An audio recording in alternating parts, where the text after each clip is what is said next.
Hello, sirs and ma'ams. It's me, Grim Tanker, back again with another clip I want to share with you.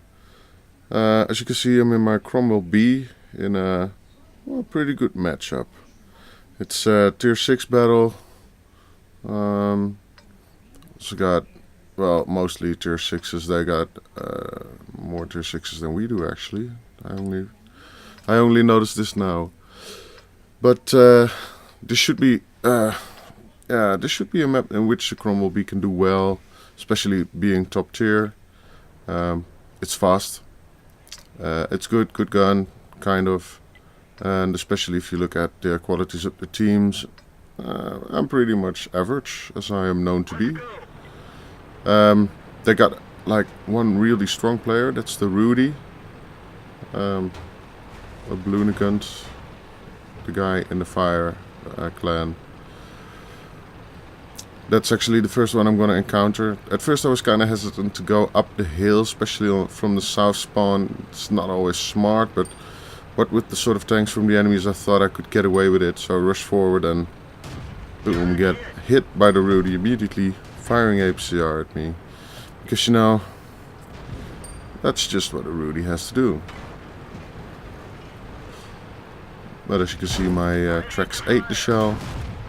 And my teammate decides that I really do need to be damaged anyway, so shoots me in the back of the turret. When I'm contemplating retaliation, decide to not. Because I'm grown up. I'm mature. I'm not a kid who fires back at team damaging idiots. And here I decide to see if I could take shots at SU-85B. It's kind of understandable from this high point. If you have the hill in the middle, this is a flank that you can fire on, but it's actually from a tactical standpoint not the smartest thing to do, because there's a lot of our tanks here anyway, and this guy is doomed. So yeah, there's really no need for me and my Cromwell B to be here looking at the rock and an SU-85B being killed by, there you go, by the rest of my team. Especially not with the other flank being really threatened by a large group of players that need to be taken care of. So I decide to move this way, and the first thing I encounter is the Rudy, their best player by far. So he needs to die. Get one in. Miss one, so it goes a little bit to the right. And I murder the ground in front of the Rudy. Now I don't want to be hit by any premium shells anymore, so I'll move a little bit and then kill him. Which was already something I was kind of pleased with in this battle. And I decide that, oh, this is a good position, I'm kind of held down. VK exposes his lower glazes, and it's kind of strange. I didn't expect this. Oh yeah, baby. That was a big party with a bonfire. It amazed me though, kind of, because the angle with which I was shooting at is, especially the first shot, I was thinking it should have bounced, but it didn't. Second one was closer to the drive wheel, and if you hit the drive wheel, you can both track and do damage at the same time, especially when you're shooting at angled tanks. So at the position I was in, the second shot was actually quite good in that you can keep him in his position and do damage at the same time. And well, it being a German tank shooting in the front sets him ablaze. And this Churchill tries to cross where he shouldn't. And oh! Another one burning! All of them burning.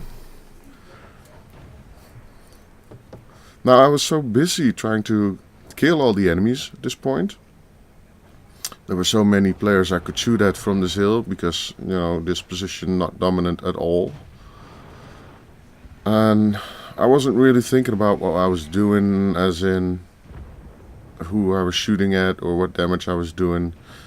At this point I felt like I needed to do the spotting and see if I could take out that other Cromwell B that was hiding there.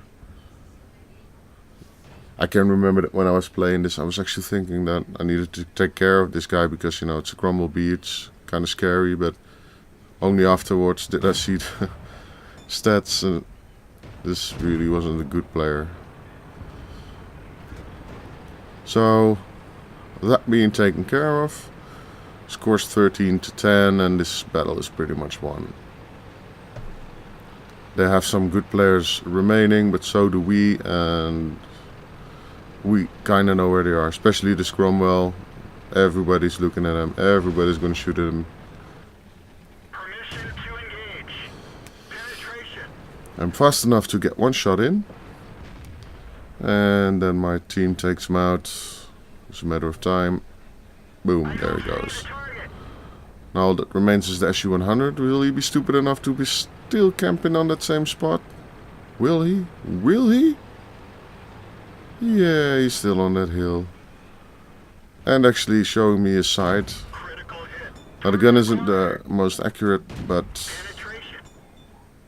yeah, you don't survive something like this. As an SU-100 is being attacked from three sides at the same time, so yeah, battle won. So the results, yeah, not a particularly awesome, amazing battle. Master Bat, second class, Bruiser, Arsonist, which is always fun to have. And yeah, I killed some tanks, especially the Rudy was quite fulfilling. It's always pleasant to kill some premium spamming Lunicum player. Yeah, let's stay respectful, please, Grim. Well, also Churchill 3 set him on fire, and the VK also set him on fire. Spotted a couple of tanks for a little bit of damage, so yeah, it was overall kinda okay. Turned out to be second place on XP. Did not really expect that during the battle, because it didn't feel like I was doing a whole lot of damage, but yeah, did enough apparently with the 3 kills as well. And 893 experience is, well, it's kind of okay. It was not amazing. 18 shots fired, that's not really a lot. 9 of them hit. So that's a showcase for the accuracy of this gun, which is, well, it can be okay, but it's pretty much for the brawling. It's not that amazingly accurate, and shots that hit, kind of most of the times they bend. But I said this was not really amazing. The amount of damage I did in the end was kind of okay, but it helped that I set a couple of tanks ablaze. So yeah, a little bit of spawning, made some, well, for tier 6 this is nice, 44,000 credits. Not too shabby, not too shabby at all. So that was, yeah, pretty much all that was to say about the stats. But the question is pretty much at this point, why did I share this with you? It was kind of okay, but there was a lot of lame sniping from the hill in the middle, as you do in mines if you can. But the funny thing is, and as I was saying during the gameplay, I wasn't really aware of this while I was playing this game. But I set two tanks on fire, and as it turns out, I had the mission Incinerator selected. Right now I'm working with the personal missions on the T55A, the third string of missions, and the Incinerator mission is one of the horrible missions that you can have. It means you have to set 2 tanks on fire during one battle in a medium tank, or set the same tank on fire twice, and that's just something that you don't do very easily. I think it was not too long ago that Quickie Baby put up a replay as well, in which he was telling how to get, or to increase your chances of actually setting a couple of tanks on fire. And I've been playing this mission kind of serious for some time, almost exclusively aiming for where I thought the fuel tanks were or where the engine was, and it just didn't work. I tried it with different tanks. In the end, I started playing the Cromwell B a lot because it fires really fast.